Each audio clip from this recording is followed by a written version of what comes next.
लग्नाचे दागिने म्हणजे श्रीमंत पेशवाई दागिने, नाशिकचे सुप्रसिद्ध सराफ मयूर अलंकार सराफ।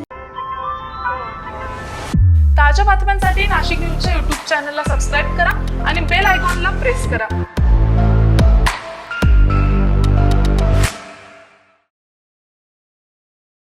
दरवर्षीप्रमाणे यंदाही श्री संकटमोचन हनुमान मंदिराच्या वतीनं प्रभू हनुमान जन्मोत्सव 2026चं आयोजन करण्यात आलंय।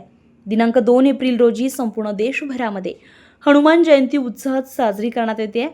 त्याच पार्श्वभूमीवर नाशिकच्या सातपूर परिसरातील शालिमार वायर्स कंपनीसमोर सातपूर MIDC येथे ब्रिजभूषण भदौरिया यांच्या प्रमुख मार्गदर्शनाखाली हा प्रभू हनुमान जन्मोत्सव सोहळा दरवर्षीप्रमाणे यंदाही साजरा करण्यात येणार आहे। सब जग जानी करऊं प्रणाम जोर दिव पाले जानी कृपा करती करमो सब मिल करऊं चार चलतो ओ निज बुद्धि बल भरोस मोहि नाही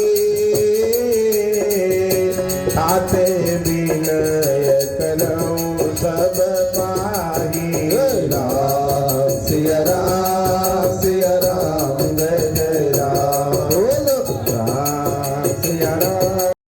गेल्या 20 वर्षांपूर्वी येथील व्यावसायिकांनी प्रभू हनुमान यांच्या मंदिराची स्थापना केली आहे।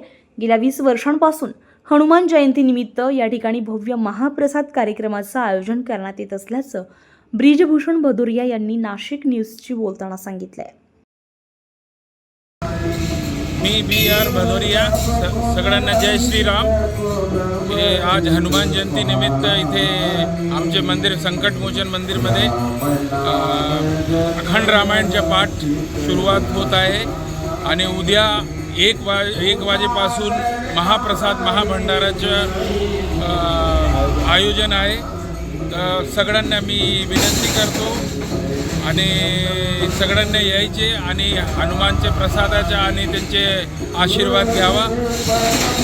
आणि या मंदिरमध्ये आम्ही 20 वर्षापासून इथे मंदिरची स्थापना केली होती। सुरुवातीला मी जेव्हा आलो होतो तेव्हा इथे काही नव्हतं आणि सगळ्यांनी आमचे शॉपवाले मिळून आणि सगळे लोकांनी मिळून वर्गणी देऊन हळूहळू मंदिरची स्थापना केली आणि 20 वर्षापासून ही परंपरा चालू आहे।